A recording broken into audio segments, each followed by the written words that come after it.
All right, 6th grade, for your homework tonight, we're going to be doing our first flipped classroom video. So basically how this works is I will go over a brief section of notes with you in a video.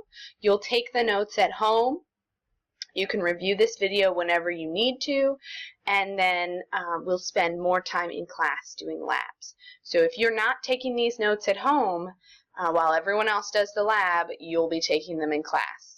So it's your choice whether you get this done on your own time or on your lab time.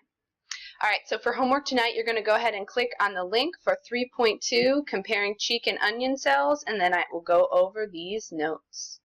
Here we go.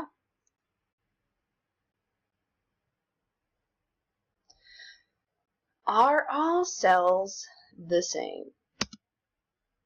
All right, so the main difference between cheek and onion cells is that cheek cells come from an animal, as you can see by this kid in the top picture, and onion cells come from a plant. And we all know that plants and animals are different, and that difference goes all the way down to their cells.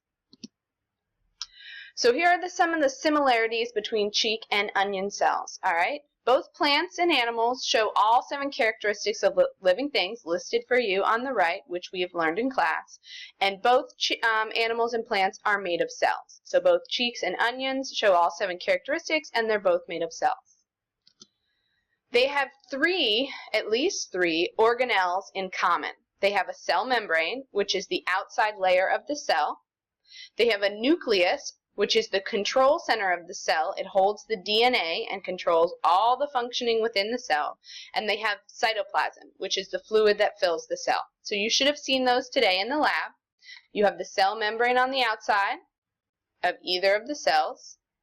You have the nucleus of the dark spot in the inside. That's the control center of the cell. And the cytoplasm is filling all of that extra space between the cell membrane and the nucleus. Those are the 3 organelles they have in common. Here is the main difference between cheek and onions. All right? Plants make their own food, so they have chloroplasts to do that, which if you remember we saw in the Eladia leaf, which are these little green circles. And animals eat their food, so they don't need chloroplasts. So you will not find a chloroplast in an animal cell.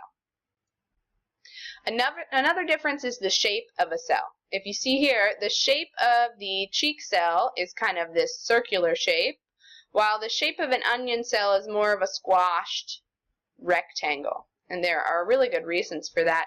And the most important reason is the cell wall. So the cell wall is the rigid outer layer, so it's actually outside the cell membrane, that protects the cell and gives it its shape.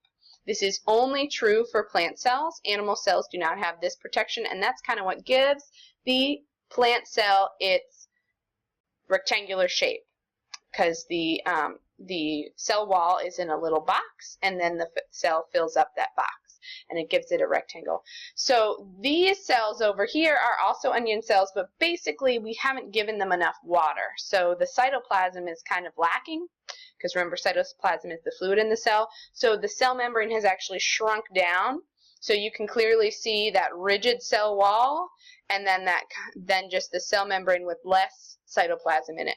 And so you can see that the cell wall gives it that rectangular shape, and without pushing against the cell wall, the cells actually look like circles, or really long circles. All right, so we're adding an 8th characteristic of living things, and that is that all living things are made of cells. So we officially have our 8th characteristic, but it's clear that not all cells look the same.